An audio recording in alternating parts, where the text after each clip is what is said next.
ጤና ይስጥልን ውድና የተከበራችሁ ቤተሰቦቻችን እንደምን አላችሁልን? ነሐሴ 4 ቀን 2018 ዓ.ም ዕለተ ሰኞ ላይ ተገናኘን። የተለያዩ የዝውውር ጉዳዮችን በስፋት የምናነሳበትን የዛሬ ፕሮግራማችንን ወደ እናንተ ልናደርስ ነው። በዛሬ ፕሮግራማችንም በድጋሚ ተገናኘ ነው። ስለምታደምጡን ስለምትከታተሉን ቆይታችሁ ከኛ ጋርም ስለሆነ እጅጉን ከልብ አድርገን እናመሰግናለን። ዛሬም እንደተለመደው የተለያዩ የዝውውር ጉዳዮችን ወደ እናንተ እያደረሰን ቆይታን እናደርጋለን። በጣም በርከት ያሉ የዝውውር ጉዳዮች አሁን ላይ እየተነሱ ይገኛሉ። እርግጥ ነው አንዳንድ ክለቦች አሁንም በዝውውር ገበያው ላይ መቀዛቀዞችን እያሳዩ ይገኛሉ። ከነዚህ መካከል ማንቸስተር ዩናይትድ በትልቁ ይጠቀሳል። አሁንም ማንቸስተር ዩናይትድ በዝውውር ገበያው ላይ እንቅስቃሴዎቹ ደጋፊው እንደሚፈልገው አይነት እንቅስቃሴዎችን አይደለም በዚህ የክረምት ተጫዋቾች የዝውውር መስኮት እያደረገ የሚገኘው። በተለይ የመጀመሪያ ሰሞኖች ላይ ዳቪድ ኦርነስቲንም ትልልቅ የሚባሉ የመረጃ ምንጮችም ጭምር ማንቸስተር ዩናይትድ ይሄ የዝውውር መስኮት በጣም ቢዚ የሚሆንበት የሚጨናነቅበት የዝውውር መስኮት እንደነበር በርካቶች ሲገልጹ ነበር። ነገር ግን ያው እሱ ምላሹን ሰጥቷል። ድንገተኛ ጥያቄ ተጠይቄ ከዛ ውጭ ደግሞ ማንቸስተር ዩናይትድ ብዙ ቦታዎችን ማሻሻል ስለሚኖርበት ያንን ያደርጋል ብዬ በመገመት ነው የሚል አይነት ሀሳብን ሰጥቷል። ዩናይትድ ግን ከግምቶች በተቃራኒ በሆነ መልኩ ነው ዘንድሮ እየተጓዘ የሚገኘው። ሁለት የመሃል ሜዳ ተጫዋቾችን ማስፈረሙን አረጋግጧል። የአንድሬ ሳንቶስን እና የዩሪ ቴሌማንስን ዝውውር ከዛ ሌላ ግን ይሄ ነው የምንለው ትልቅ አይነት ዝውውርን ማድረግ እንዳልቻለ እናውቃለን። በተለይ በግብ ጠባቂነት ላይ አንድ ተጠባባቂ ግብ ጠባቂን ማስፈረሙን እናስታውሳለን። ግን ዩናይትድ በሚቀጥለው የውድድር ዓመት በአውሮፓ ቻምፒየንስ ሊግ ተሳታፊ እንደመሆኑ መጠን አሁንም ሌሎች ዝውውሮችን ማድረግ የግድ ይጠበቅበታል ተብሎ ይታሰባል። በተለይ በአማካይ ስፍራው ላይ እነሱ የገመቱት ሜሰን ማውንትን እንደ ሌላኛው አማራጭ አድርገው መመልከት ነበር። ነገር ግን ሜሰን ማውንት ደግሞ ተደጋጋሚ ጉዳቶቹ ለማንቸስተር ዩናይትድ እጅግ በጣም አስቸጋሪ የሚባል ተጫዋች ያደርገዋል እየተባለ ይገኛል። ስለዚህ ዩናይትድ በአማካይ ስፍራው ላይ ምን አይነት እቅዶችን ይዟል በቀጣይ የምንመለከት ይሆናል። በዛሬ ፕሮግራማችን አንዳንድ ስሞች አሁንም መነሳታቸውን እየቀጠሉ ይገኛሉ። ስለዚህ ማንቸስተር ዩናይትድ አሁንም በዝውውር ገበያው ላይ በአማካይ ስፍራው ላይ በሚቀጥሉት 20 አካባቢ ቀናት በዝውውር ገበያው ላይ ይንቀሳቀሳል ተብሎ ይጠበቃል። ሌላኛው የአጥቂ መስመሩን እንዴት ላይ ያደርግ አስቧል፣ እሱንም ጉዳይ እንመለከታለን። ከዛ ውጪ በግራ ፉልባክ ቦታ ላይ ደግሞ አሁንም ማንቸስተር ዩናይትድ የግድ ተጫዋቾችን ለማስፈረም ጥረት የሚያደርግበት የዝውውር መስኮት ነው። ማሰብ ያለብን እንደ ባለፈው የውድድር ዓመት በጣም ጥቂት የሚባሉ ጨዋታዎችን አይደለም ዘንድሮ የሚጫወተው። የአውሮፓ ቻምፒየንስ ሊግ ውድድሮች ያሉበት የአውሮፓ ምሽቶች ላይ አለ። ከዛ ውጪም እንግሊዝ ካራባው ካፕ፣ ኤፍኤ ካፕ፣ ፕሪሚየር ሊጉ ላይ በትልቁ መፎካከር ለሚፈልግ ቡድን እና ወደ ትልቅነቱ ለመመለስ ለሚጥር ቡድን ይሄኛው ዝውውር በቂ ነው ተብሎ አይታመንም። ስለዚህ በዝውውር ገበያው ላይ ቀዝቀዝ ብሏል። በቀጣዮቹ ቀናቶችስ ምን አይነት መነቃቃቶችን በማንቸስተር ዩናይትድ በኩል እንመለከታለን? በጉጉት የሚጠበቅ ጥያቄ ይሆናል ተብሎ ይታሰባል። ሌላኛው ከአርሰናል ጋርም የተያዙ በርከት ያሉ ጉዳዮችን የምናነሳበት ፕሮግራምም እንዲሁ በዛሬ ፕሮግራማችን ላይ እናነሳለን። ትላንትና እንግዲህ አሰልጣኝ ሚኬል አርቴታ ቃል ገብተዋል ለደጋፊዎቹ በዚህ የዝውውር መስኮት አሁንም በገበያው ላይ ጥሩ ተጫዋቾችን ካገኘን አሁንም ማስፈረማችንን እንቀጥላለን፣ አሁንም ቡድኑ ማጠናከራችንን እንቀጥላለን ብሏል። በተለይ በወዳጅነት ጨዋታዎች ላይ ካደረጓቸው 3 ጨዋታዎች ሁለቱን ጨዋታዎች በሽንፈት ነው ያጠናቀቁት። በተለይ ትናንትና ደግሞ ከቦሩሲያ ዶርትመንድ ጋር የተደረገ የኤምሬትስ ካፕ ጨዋታ እንደነበራቸው እናስታውሳለን እና 3-2 በሆነ ውጤት ተሸንፈዋል። ይህንን ሲሸነፉ በጣም ከረጅም ዓመታት ከ2019 በኋላ ለመጀመሪያ ጊዜ ነው የኤምሬትስ ካፕ ጨዋታን አርሰናል ሲሸነፍና በወዳጅነት ጨዋታዎች ላይ ተከታታይ ሽንፈቶችን ማስተናገዱን ተከትሎ አንዳንድ ደጋፊዎች ጥርጣሬን አንስተው ነበር። ነገር ግን አሰልጣኝ ሚኬል አርቴታ ቃል ገብተዋል ለደጋፊዎቹ ያን ያክል ስጋት አይግባችሁ፣ አሁንም ወሳኝ ተጫዋቾቻችን ገና አልተመለሱም፣ በዛም ምክንያት ነው። ከዛ ውጪ ደግሞ ጥሩ ዝውውሮችንም ለማድረግ ጥረት እናደርጋለን ሲሉ ይናገራሉ። አሁን ላይ አርሰናል መድፈን ያለበት የትኛውን ቦታ ነው የሚለውን ካነሳን ሁላችንም ልንስማማበት የምንችለው ጉዳይ እንዲሁ በፕሪሲዝኑ የሚያየነው ጉዳይ ባለፈው ዓመትም እንግዲህ ሲነሳ የነበረው ትልቁ ችግር የማጥቃት መስመሩ መጠናከር ይኖርበታል ተብሎ ይታሰባል። አሁን በአርሰናል ቤት ምናልባት በመተማመን ይሄኛው ተጫዋች ነው ብለን ካነሳን በቀኙ የማጥቃት ክፍል ላይ የሚሰለፈው ቡካዮ ሳካን ብቻ ነው። በግራው የማጥቃት ክፍል ላይ በፊቱ የማጥቃት ክፍል ላይ አሁንም በደንብ መጠናከር ይኖርበታል ተብሎ ይታመናል። በተለይ ብሩኖ ጊማሬሽን ካመጣ በኋላ አማካይ ስፍራው አስተማማኝ የአማካይ ስፍራን እንደገነቡ በርካቶች ያነሳሉ። ያው በመከላከሉ ስፍራ ላይም የዊሊያም ሳሊባ ጉዳት ምናልባት የተወሰኑ ጥያቄዎችን ካስነሳ ካልሆነ በስተቀር ያለፈው የውድድር ዓመት ጥንካሬው የተከላካይ መስመሩ ነበር። ዘንድሮም ያን ያክል ይቸግረዋል ተብሎ አይጠበቅም። ነገር ግን አሁንም ቢሆን የሳሊባ ለጥቂት ወራትም ቢሆን ከሜዳ ለመኖርን ተከትሎ ያን ቦታ ለመተካት ተጫዋቾችን ለማምጣት ጥረቶችን እያደረጉ ይገኛሉ። በትልቁ ግን ምንም ጥያቄ በሌለው መልኩ የአጥቂ መስመሩን በደንብ ማጠናከር ይኖርበታል ተብሎ ይታሰባል አርሰናል። ስለዚህ በሚቀጥሉት የዝውውር ቀናቶች ላይ ትልቁ ኢላማ ይሆናል ተብሎ የሚታሰበው የማጥቃት መስመሩ ላይ ነው። ሁለት ተጫዋቾች በትልቁ ስማቸው እየተነሳ ነው። ምናልባት ለፊት መስመሩ አጥቂም በዚህ የዝውውር መስኮት ከመጀመሪያው ጊዜ ጀምሮ አርሰናል ከአንድ ተጫዋች ጋር ስሙ በተደጋጋሚ ሲነሳ እንሰማለን፣ ከሁሊያን አልቫሬዝ ጋር። የዚህ ተጫዋች የዝውውር ጉዳይ ምናልባት ዛሬና ነገም በትልቁ ልንሰማቸው በተደጋጋሚ ልንሰማው የምንችለው ጉዳይ ይሆናል ተብሎ ይጠበቃል። ምክንያቱም ዛሬ ወደ አትሌቲኮ ማድሪድ ተመልሷል። ከአሰልጣኝ ዲኤጎ ሲሞኔ ጋርም ቁጭ ብሎ ይነጋገራል ተብሎ ይታሰባል። ያው ተጫዋቹ ይስማማል ተብሎ አይጠበቅም፣ ምክንያቱም ልቡ እንደሸፈተ ነው በተደጋጋሚ ጊዜ የሚነገረው። ከአትሌቲኮ ማድሪድ ለመውጣት እቅዶች እንዳሉት ይታወቃል። የመጀመሪያ መዳረሻው እንዲሆን የሚፈልገው ባርሴሎና ነው። ነገር ግን አትሌቲኮ ማድሪድ ደግሞ ለሀገር ውስጥ ተቀናቃኙና የሀገር ውስጥ ተቀናቃኙን ማጠናከር ስለማይፈልግ የባርሴሎና ዝውውርን ይቀበለዋል ተብሎ አይታሰብም። በዚህ መሀል ላይ አርሰናል ቁጭ ብሎ እየጠበቀና ሁሉንም ትዕይንቶች ቁጭ ብሎ እየተመለከተ እንደሆነ ከዛ ውጪ ይህንን ተጫዋች የማስፈረም እድሉን የሚያገኝ ከሆነ ቶሎ ውሳኔዎችን ለመወሰንም ዝግጁ እንደሆነ ጭምር ይነገራል። ከሁሊያን አልቫሬዝ ጋር አያይዘን የምናነሳቸው ጉዳዮች ያለው የኬናን የልዲዝም ጉዳይ ሰሞኑን በትልቁ እየተነሳ ይገኛል። የጣሊያን ክለቦች የገጠማቸው የፋይናንስ ችግር ዩቬንቱስንም አጥቅቶታልና ዩቬንቱስም ምናልባት በጣም ትልልቅ የሚባሉ ገንዘቦች ከቀረቡለት ይህንን ተጫዋች የማይለቅበት ምንም አይነት ምክንያት የለም የሚሉ ዘገባዎችን ከወደ ጣሊያን ታማኝ የሚባሉ የመረጃ ምንጮች እያወጡት ይገኛሉ። ያው ተጫዋቹን በተመለከተ ዩቬንቱሶች ከዚህ በፊት ቁርጥ ያለ ምላሻቸውን ሰጥተዋል። ይሄ ተጫዋች የቡድናችን ወሳኝ ተጫዋች ነው፣ የመልቀቅ ምንም አይነት እቅድ የለንም የሚል አይነት ሀሳባቸውን ሲሰጡ ተመልክተናል። ነገር ግን አሁንም ቢሆን አርሰናል ገፋ ብሎ ከመጣና ጥሩ ገንዘቦችን ለዚህ ቡድን የሚያቀርብ ከሆነ ካለባቸው የፋይናንስ ችግር አንጻር ምናልባት ዩቬንቱስ ጥያቄው ሊቀበል የሚችልበት እድሉ እንዳለ ይታመናል። ተጫዋቹም የተወሰነ ፍንጭ ሰጥቷቸዋል። ከአርሰናል ዝውውር ጋር በተያዘ ለአርሰናሎች ጥሩ ማበረታቻ አስተያየትን እንደሰጠ ይነገራል። እሱም በኋላ ላይ በስፋት እናነሷለን። ኬናን የልዲዝንም ለማስፈረም ግን በቀጣይ ቀናት በትልቁ ይንቀሳቀሳሉ ተብሎ ይታሰባል። ከዛ ውጭ ግን ሊሊማን እንጃዬ፣ እነ ብራዝሌ ባርኮላ፣ እነ ኒኮ ዊሊያምስ፣ እነ ፈርናንዴስ ፓርዶ በጣም በርከት ያሉ አማራጮችን እየተመለከቱ እንዳለ ነው እየተገለጸ የሚገኘው። ክሪስቶስ ዞሊስም አዲሱ ፈራሚያቸው የተወሰኑ ጥሩ ብልጭታዎችን እያሳያቸው ይገኛል። በፕሪሲዝን የጎል እድሎችን በመፍጠር አሲስቶችንና ጎሎችን በማስቆጠርም በጣም ጥሩ ነገሮችን እያደረገ ነው። የአርሰናል የዝውውር ጉዳዮችንም በስፋት በዛሬ ፕሮግራማችን እናነሳለን። ሌላኛው የምናነሳው ጉዳይ የሌሎችን ክለቦችም እነ ሲቲ እና አርሰናል እነ ሲቲ እና ሊቨርፑል እና ቼልሲንም ጉዳዮች ለመነካካት እንሞክራለን። ከሲቲ ጋር በተያዘ በተለይ የሮድሪ ጉዳይ አሁን ያበቃለት ይመስላል። ባለፉት ጥቂት የውድድር ዓመታት በጣም ጥሩ ጊዜያቶችን በማንቸስተር ሲቲ ቤት ያሳለፈው፣ ከዛ ውጪ በቅርቡ ደግሞ የባሎንዶር ሽልማትን በዚህ ቦታ ላይ እየተጫወተ ማሸነፍ የቻለው የተከላካይ አማካይ ቦታ ላይ እየተጫወተ ማሸነፍ የቻለው ሮድሪ ለማንቸስተር ሲቲ ሁሉንም ነገር እንግዲህ እንዳሳካ ይታመናል እና የተጫዋቻውን ከክለቡ ጋር የሚለያይበት ጊዜ እየተረጋገጠ ይመስላል። በቀጣይ የባርሴሎናን ክለብ የሚቀላቀልበት እድል በጣም ሰፊ ነው። ዛሬ ወይ ነገ ትልቅ መረጃ ልንሰማ እንችላለን ተብሎ ይታሰባል። ከሮድሪ ጋር በተያዘ እንግዲህ ማንቸስተር ሲቲዎች ይህንን ተጫዋች ማቆየት ፍላጎታቸው የነበረ ቢሆንም ነገር ግን እንግዲህ አስገድደው ማቆየት ግን ጥሩ ነገርን ይዞ ይመጣል ብለው ስለማይጠብቁ ተተኪዎችን ስለማሰብ ማቀዳቸው ነው እየተነገረ የሚገኘው። ቀደም ብለው በዝውውር መስኮቱ ላይ እንግሊዛዊውን ኤሊዮት አንደርሰንን ማስፈረማቸውን እናስታውሳለን። አሁን ደግሞ ሌላኛውን ተጫዋች አዩብ ቦአዲን ለማስፈረም በጣም ጥሩ እንቅስቃሴን እያደረጉ እንዳለ እየተገለጸ ነው።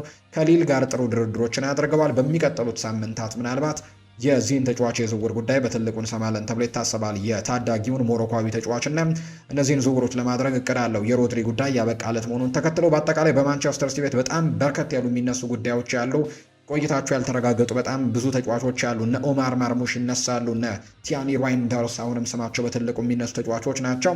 እነዚህን ጉዳዮች ጠቅልላ አድርገን በዛሬ ፕሮግራማችን ላይ እናነሳለን። እንዳይረሳ የሊቨርፑል፣ የቸልሲ፣ የሪያል ማድሪድ፣ የባርሴሎና መረጃዎችንም በስፋት ወደ እናንተ እያደረስን ነው ቆይታን የምናደርገው። ታዲያ እናንተ ከኛ ጋር ቆይታን ስታደርጉ ሀሳብና አስተያየት ካላችሁ ኮሜንት ቦክስ ላይ ልታጋሩ እንችላላችሁ። ውድ ቤተሰቦቻችን በተለይ ስምና አድራሻችሁን እየጠቀሳችሁ ሀሳቦቻችሁን ኮሜንት ቦክስ ላይ የምታጋሩንን ውድ ቤተሰቦቻችን በቀጣይ ፕሮግራሞቻችን ስምና አድራሻዎቻችሁን እየጠቀስን የሰጣችሁንን ሀሳብ ወደ እናንተ መልሰን እናደርሳለን። በዚህ ፕሮግራም ላይ የእናንተ ክለቡ እንግዲህ ወይም ደግሞ የምትደግፉት ክለብ ምን አይነት እንቅስቃሴን በዝውውር ገበያው ላይ እያደረገ ነው? አስደስቷችኋል ወይስ ደግሞ አስከፍቷችኋል? ከዚህ በኋላ መሻሻል አለበት ብላችሁ የምታስቡትን ጉዳይ ልትነግሩን ትችላላችሁ። እኛ በቀጣይ ፕሮግራሞቻችን መልሰን እናነሳዋለን። ለዛሬ ግን የተለያዩ ርዕሰ ጉዳዮችን የምናነሳበት የዝውውር ፕሮግራማችንን አሁን እንጀምራለን። ፉአድ ባህሩ ከመላው የስቱዲዮ ባለሙያዎች ጋር በመሆን የዛሬውን ፕሮግራም እየመራው ቆይታን አደርጋለሁ።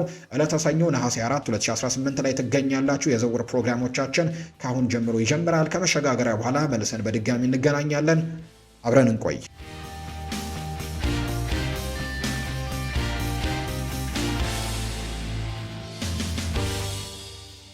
ከመሸጋገሪያ በኋላ በድጋሚ ተመልሰን ተገናኘን። ውድ ቤተሰቦቻችን የተለያዩ የዝውውር ጉዳዮችን እያነሳን እንገኛለን። አብራችሁኝ እንድትቆዩ በአክብሮት ነው የምጋብዘው። አሁንም የተለያዩ የዝውውር ጉዳዮችን ማንሳታችንን እንቀጥላለን። ቅድሚያ የምናደርገው የአርሰናል ጉዳዮችን ነው። ከአርሰናል ጋር የተያዙ አንዳንድ የዝውውር ጉዳዮችን ወደ እናንተ እናደርስ። ወደ ቤተሰቦቻችን አርሰናል አሁንም በክረምት የተጫዋቾች የዝውውር መስኮት በተለይ የተለያዩ ቦታዎችን እያጠናከረ እንደሚገኝ የሚታወቅ ጉዳይ ነው። የተከላካይ መስመሩን ለማጠናከር አሁንም ጥረቶችን እያደረገ ቢገኝም በሚቀጥለው የውድድር ዓመት ግን የአማካይ ስፍራው እጅግ ጠንካራው ቦታ ሊሆን እንደሚችል የሚያሳዩ እንቅስቃሴዎችን በአማካይ ስፍራው ላይ አድርጓል። በተለይ የብሩኖ ጊማሬሽ መጨመርና ከዴክላን ራይስ ጋር በሚቀጥለው የውድድር ዓመት የሚፈጥሩት ጥምረት ለአርሰናል እጅግ በጣም አስደናቂ ይሆናል ተብሎ ይታሰባል። ትላንትና በነበረ የኤምሬትስ ካፕ ጨዋታ ላይም እንዲሁ ይህንን ተጫዋቻቸውን ሜዳ ላይ ከደጋፊዎች ጋር ማስተዋወቃቸውንም ጭምር ተመልክተናል። ከጨዋታው በኋላም የተለያዩ አይነት ሀሳቦችን ሰጥቷል። ያው ከፊርማ በኋላ ሰፋ ያሉ ቆይታዎችን ያደረገበት ቃለ መጠይቅ ነበረው ይሄ ብራዚላዊ ተጫዋችና ለአርሰናል በሚቀጥሉት የውድድር ዓመታት የፕሪሚየር ሊጉን ብቻ ሳይሆን ሌሎች ዋንጫዎችንም በተከታታይ እንዲያመጣ ለመርዳት ሙሉ ዝግጁ እንደሆነ ጭምር ተናግሯል። ከዛ ውጭ ደግሞ የኒውካስል ዩናይትድ አመራሮችም ጭምር አርሰናል በጣም ልዩ የሆነ ተጫዋችን ነው አሳልፈን የሰጠነው ሲሉ ጭምር ነው ሀሳባቸውን የተናገሩት። አርሰናል የአማካይ ስፍራውን ብሩኖ ጊማሬሽን በማስፈረሙ ምክንያት በትልቁ እንዳጠናከረ በርካቶች ያምናሉ። አሁን ላይ ሁለት ቦታዎችን ለማጠናከር በጣም ትልቅ ጥረቶችን ያደርጋሉ ተብሎ ይታሰባል። የተከላካይ መስመሩንና የአጥቂ መስመሩን። በተለይ በተከላካይ መስመሩ ላይ ያን ያክል ትልቅ እድሳቶች የሚፈልግ አይነት ቡድን እንዳልሆነ ይታወቃል። ምክንያቱም ያለፈው የውድድር ዓመት በጣም ትልቁ ጥንካሬው ይሄው የተከላካይ ስፍራ እንደነበር የምናስታውሰው ነው። ነገር ግን በክረምት የተጫዋቾች የዝውውር መስኮት ላይ ወይም በክረምት ላይ በተደረገው የዓለም ዋንጫ ምክንያት ዊሊያም ሳሊባ ጉዳት ስለገጠመው ይህንን ተጫዋች መተካት አሁን ይኖርባቸዋል ተብሎ ይታሰባል። ለተወሰኑ ወራቶች ምናልባት በአርሰናል ቤት ላንመለከተው እንችላለን እና እስከዛ ድረስ አርሰናል እንዳይቸገር የግድ በዛ ቦታ ላይ ተጫዋቾችን ማምጣት አለባቸው ተብሎ ይታመናል። እርግጥ ነው በዛ ቦታ ላይ ማገልገል የሚችሉ አሁን ካሉት የአርሰናል ስብስቦች መካከል ማገልገል የሚችሉ በጣም በርከት ያሉ ተጫዋቾች እንዳሉ ቢታመንም፣ ነገር ግን በሚቀጥለው የውድድር ዓመት የዘንድሮን የተከላካይ መስመር ጥንካሬውን ይዞ እንዲቀጥልና በብዙ ጨዋታዎች ላይ ክሊንሺቶችን አስጠብቆ የሚወጣ አይነት ቡድን እንዲሆን አሁንም በተከላካይ መስመሩ ላይ የተወሰኑ እንቅስቃሴዎችን ሊያደርግ እንደሚችል በርካቶች ግምት ይሰጣሉ። የተለያዩ ስሞችንም በቅርቡ እየሰማን ነው። ክሪስቲያን ሮሜሮን ስሙን እየሰማን እንገኛለን። ምንም እንኳን ቶተንሃም ለከተማ ተቀናቃኙ ተጫዋቹን አሳልፎ የመስጠት ምንም አይነት ፍላጎት ባይኖረውም ከዛ ውጪ ኤዝሬል ኮንሳንም የሰማንባቸው መንገዶች ያሉ። ከዛ ውጪ ሌሎች ተጫዋቾችንም አርሰናል በተከላካይ መስመሩ ላይ አስፈርመው ዊሊያም ሳሊባ እስኪመለስ ድረስ ለማጠናከር ትልቅ እቅዶች እንዳሏቸው ነው የሚገለጸው። ትልቁና በዚህ የክረምት ተጫዋቾች የዝውውር መስኮት ግን አርሰናል የግድ ሊያጠናክረው ይገባል፣ የግድ ደግሞ ይህንን ቦታ ማሻሻል አለበት ተብሎ የሚታመነው ስፍራ የአጥቂ መስመሩ እንደሆነ ምንም ጥያቄ የለውም። ባለፈው የውድድር ዓመትም በተለይ በአብዛኞቹ ጨዋታዎች ላይ የተከላካይ መስመራቸው ጠንካራ መሆን፣ ግቦች ሳይቆጠርባቸው መውጣታቸው ውጤቶችን ይዘው ሲወጡ የተመለከትንባቸው አጋጣሚዎች ነበሩ። በማጥቃት መስመሩ ላይ በርከት ያሉ ግቦችን ማስቆጠር እየተሳነባቸው ጊዜያቶችን እናስታውሳለን እና በዚህ ቡድን ውስጥ ትክክለኛና ብቸኛው ምናልባት በማጥቃት መስመሩ ላይ ሊተማመኑበት የሚችለው ተጫዋች የቀኝ ስፍራ ተጫዋች ሆነ ወይም የቀኝ ክንፍ ተጫዋች ሆነ ቡካዮ ሳካ ነው። አብዛኞቹ የማጥቃት እንቅስቃሴዎችም ከሱ እንደሚነሱ ይታወቃል። በተለይ አምና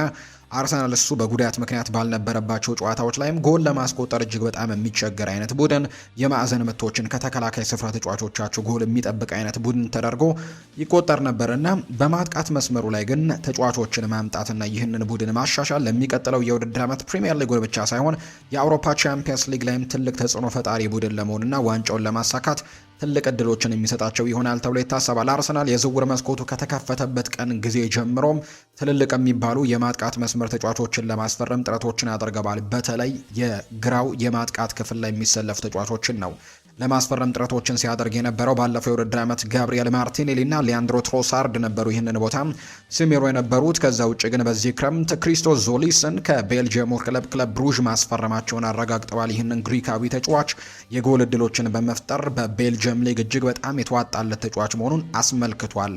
ወይም ደግሞ ባለፈው የውድድር ዓመት በቤልጅየም ሊግ 51 የግብ ተሳትፎችን ማድረጉን እናስታውሳለን። ነገር ግን የእንግሊዝ ፕሪሚየር ሊግ ነው እና አሁን የተቀላቀለው። ከዛ ውጭ ደግሞ ከሊጉ በተጨማሪ ደግሞ ክለቡንም መላመድ እንደሚፈልግ ምንም ጥያቄ የለውም። ስለዚህ በዚህ የውድድር ዓመት ምናልባት በቋሚነት የመሰለፍ እድሉ አነስተኛ ሊሆን ይችላል፣ ወይም ደግሞ ተቀይሮ እየገባ ጥሩ ተጫዋች ይሆናል ተብሎ የሚጠበቅ አይነት ዝውውር እንጂ ለአርሰናል በዚህ ቦታ ላይ ቋሚ ተሰላፊ ይሆናል ተብሎ የሚጠበቅ አይነት ዝውውር ተደርጎ አይቆጠርም። ከዛ ይልቅ ግን በአውሮፓ በጣም ልምድ ያላቸው በተለይ ደግሞ ፕሪሚየር ሊጉ ላይ በጣም ልምድ ያላቸው ተጫዋቾችን ቢያመጡ በዛ ቦታ ላይ በጣም አዋጭ ይሆንላቸዋል ተብሎ ይታሰባል። የዝውውር መስኮቱ መከፈቻዎች ጊዜዎችና ከዛው ደግሞ የዝውውር መስኮቱ ለረጅም ጊዜያቶች አርሰናል ሞርጋን ሮጀርስን ለማስፈረም ነበር ከአስተን ቪላ በጣም ትልቅ እንቅስቃሴዎችን ሲያደርግ እንደነበር የምናስታውሰው። ነገር ግን የተጫዋቹ ዋጋ እጅግ በጣም ከፍ እያለ መሄዱን ተከትሎ በተለይ አስተን ቪላዎች የሌሎች ተጫዋቾችን የዝውውር ዋጋ ከተመለከቱ በኋላ የዚህ ተጫዋችንም ዋጋ እጅግ በጣም ከፍ እንዳደረጉት የሚታወስ ጉዳይ ነው እና በዚህ ምክንያት አርሰናል ይህንን ዝውውር መሸነፉን በተለይ ቼልሲ ይህንን ዝውውር ማጠናቀቁን እናስታውሳለን። ከዛ ደግሞ ሌላ እድል ተፈጠረ። የቪኒሲዮስ ጁኒየር የኮንትራት ጉዳይ ከሪያል ማድሪድ ጋር በጣም ሰጣ ገባ ውስጥ የገባበት በክረምቱ የተጫዋቾች የዝውውር መስኮት ምናልባት ይህንን ኮንትራት የማይፈርም ከሆነ በሚቀጥለው የክረምት የተጫዋቾች የዝውውር መስኮት ሪያል ማድሪድን በነፃ የሚለቅበት እድል መኖሩን ተከትሎ አርሰናል ወደዚህ ዝውውር እጁን ማስገባቱን እናስታውሳለን። ከቪኒሲዮስ ጁኒየር ተወካዮች ከሮክ ኔሽን ጋር ከሚባሉት በጣም ላቅ ያለ ጥሩ የሚባሉ ድርድሮችንም ሲያደርጉ እንደነበር በጣም ታሪካዊ የሆነ የኮንትራት አቅርቦትን ጭምር አርሰናሎች ለዚህ ተጫዋች ለማቅረብ ዝግጁ እንደነበሩ የሚያሳዩ መረጃዎች ነበሩ። ነገር ግን የሱም ጉዳይ ሳይሳካ ቀርቷል። ደሞዙን አስጨምሮ እዛው በሪያል ማድሪድ መቆየትን ምርጫው ማድረጉን የሚታወስ ጉዳይ ነውና ሁለቱ የመጀመሪያ ምርጫዎቹን አርሰናል ማጣቱ ይታወሳል። ስለዚህ አሁን በክንፍ መስመሩ ላይም በፊት መስመር አጥቂ ላይም ተጫዋቾችን መመልከቱን ይቀጥላል ተብሎ ይታሰባል። በትልቁ በተለይ ለሚኬል አርቴታ በጣም እጅግ ተፈላጊ የሚባለው ተጫዋች ወይም ከመጀመሪያው የዝውውር መስኮት ቀን አንስቶ የህልም ኢላማ ይሆናል ተብሎ ሲጠበቅ የነበረው ሁሊያን አልቫሬዝ ነው። አሁንም በእጃቸው ላይ እንደሚገኝ ይታመናል። ወይም ደግሞ ዝውውሩ ሙሉ ለሙሉ የተጠናቀቀ ወይም ያከተመለት ጉዳይ አይደለም። አርሰናል ይህንን ተጫዋች መመልከትን ምርጫቸው ያደርጋሉ ተብሎ ይታሰባል። የአርሰናል ስፖርቲንግ ዳይሬክተር የሆነው አንድሪያ ቤርታ ከቀድሞ ክለቡ ጋር ድርድሮችን ያደርጎ ይህንን ተጫዋች ለማምጣት እንቅስቃሴዎችን እያደረገ ነው። ዛሬና ነገ ሁሊያን አልቫሬዝ ከአሰልጣኝ ዲየጎ ሲሞኔ ጋር በይፋ ወይም ደግሞ ፊት ለፊት ተገናኝቶ ቁጭ ብሎ ስብሰባዎችን እንደሚያደርግ ይታወቃል። የአርጀንቲና ብሔራዊ ቡድን በዓለም ዋንጫው ላይ እስከ ፍጻሜ መጓዙን ተከትሎ የ3 ሳምንታት ረፍትን አግኝቶ እንደነበር ይታወሳል እና ዛሬ ኦገስት 10 ነው ወደ አትሌቲኮ ማድሪድ ስብስብ መቀላቀሉ ይፋ የተደረገው። ልምምዶችንም ለመጀመር ዝግጁ እንደሆነ ሲገለጽ ነበር። ከዛ ውጭ ግን ከአሰልጣኝ ዲየጎ ሲሞኔ ጋር ደግሞ ቁጭ ብሎ ተነጋግረው የወደፊት እጣ ፈንታውን የሚወስንበት በጣም ተጠባቂ ስብሰባ ይሄ ለአትሌቲኮ ማድሪድ ደጋፊዎች ብቻ ሳይሆን ለባርሴሎና ደጋፊዎችም ለአርሰናል ደጋፊዎችም በጣም በጉጉት የሚጠበቅ ስብሰባ ይሆናል ተብሎ ይጠበቃል። እንደ ምክንያትነት የሚነሳው ተጫዋቹ በክለቡ መቆየት ምንም አይነት ፍላጎት አለማሳየቱ ነው። በአትሌቲኮ ማድሪድ የመቀጠል ፍላጎት የለውም። ይህንንም በግልጽ በተደጋጋሚ ጊዜ ሲነገር ሰምተን ነበር። ነገር ግን ሰሞኑን የአትሌቲኮ ማድሪድ የበላይ አመራሮች ከዛ ውጭ አሰልጣኝ ዲየጎ ሲሞኔም ጭምር በአንድ መግለጫ ላይ ከዚህ ተጫዋች ጋር ተያይዞ ጥያቄ ቀርቦላቸው ሰፋ ያሉ ምላሾችን ሰጥተዋል። አሰልጣኝ ዲየጎ ሲሞኔ ሲናገሩ ምንድነው ያሉት? ይሄ ተጫዋች በክለባችን እንዲቆይ እንፈልጋለን። በዚህ ክለብ ውስጥ እንዲያድግ ነው የምንፈልገው። በዚህ ክለብ ውስጥም ትልቅ ተጫዋች እንዲሆን እናደርገዋለን። ከዛ ውጪ አትሌቲኮ ማድሪድ እንደዚህ አይነት ተጫዋች ማለትም እንደ ሁሊያን አልቫሬዝ አይነት ተጫዋችም ስላለው እጅግ በጣም እድለኞች ነን ሲልም ጭምር ነበር የተናገረውና በዚህ የክረምት ተጫዋቾች የዝውውር መስኮት በአትሌቲኮ ማድሪድ በኩል ያለው ጉዳይ ይህንን ተጫዋች የመልቀቅ ምንም አይነት ፍላጎት አለማሳየታቸው ነው እየተገለጸ የሚገኘው። ከዛ ውጭ ግን ምናልባት ተጫዋቹ ገፍቶ ይሄዳል የሚል አይነት ሀሳቦች አሉ በአትሌቲኮ ማድሪድ በኩል እና ከዛ ውጭ ባርሴሎና በተለይ ባርሴሎናዎች ናቸው ይህንን ተጫዋች ለማስፈረም ትልቅ ጥረቶችን እያደረጉ የሚገኙት። ከዛ ውጭ ተጫዋቹም ወደ ባርሴሎና ማምራት የመጀመሪያ ምርጫው እንደሆነ ይነገራል። ከዛ ውጭ ግን ባርሴሎና ይሄ ተጫዋች አንድ ደረጃ ከፍ እንዲያደርገው የድርድሩን አቅም ከፍ እንዲያደርገው ይጠብቃሉ። ተጫዋቹም አትሌቲኮ ማድሪድን እንዲያስገድድ ይፈልጋሉ ተብሏል። ከዛ በኋላ ግን ያለውን ነገር ባርሴሎና ገንዘቡን ለማቅረብም ዝግጁ እንደሆኑ ጭምር የሚጠቁሙ ነገሮች ያሉና በቀጣይ አትሌቲኮ ማድሪድን ሲቀላቀል ይህ ተጫዋች ምናልባት ክለቡን መልቀቅ እንደሚፈልግ በይፋ ይገልጽና ከዛም አርሰናልና ባርሴሎና ትልቅ ፉክክር ያደርጉበታል ተብሎ ነው የበርካቶች ግምት አሁንም እየተገለጸ የሚገኘው። እንዳልኳችሁ ግን የተጫዋቹ የመጀመሪያ ፍላጎት ባርሴሎናን መቀላቀል ነው። ባርሴሎናም ይህንን ተጫዋች ለማስፈረም ከዚህ በፊት ለአትሌቲኮ ማድሪድ እስከ 100 ሚሊዮን ዩሮ የሚያወጣ ጥያቄን አቅርበው ነበር። ነገር ግን በአትሌቲኮ ማድሪዶች የስላቅ ቃላት ጭምር ተጠቅመው ነው ይህንን ዝውውር ወይም ይህንን ጥያቄ ውድቅ እንዳደረጉት የምናስታውሰው። ጭራሽ የሚቀበሉት አይነት እንዳልሆነ ጭምር ተናግረዋል። የአትሌቲኮ ማድሪድ አቋምም ግልጽ ነው። ተጫዋቹን ለሀገር ውስጥ ተቀናቃኛቸው በተለይ የላሊጋን ዋንጫ ለማሸነፍ ከሚፎካከሩት ክለብ ጋር ማጠናከር በጣም ከባድ እንደሚሆንባቸው ይታመናል። እርግጥ ነው ከዚህ በፊት እነዚህ ሁለት ክለቦች እርስ በርስ እንግዲህ የተደረጉ ዝውውሮችን እናስታውሳለን። ለምሳሌ ያክል በቅርብ ጊዜ እንኳን የሉዊስ ሱዋሬዝን ዝውውር እናስታውሳለን፣ ከባርሴሎና ወደ አትሌቲኮ ማድሪድ የተዘዋወረበት።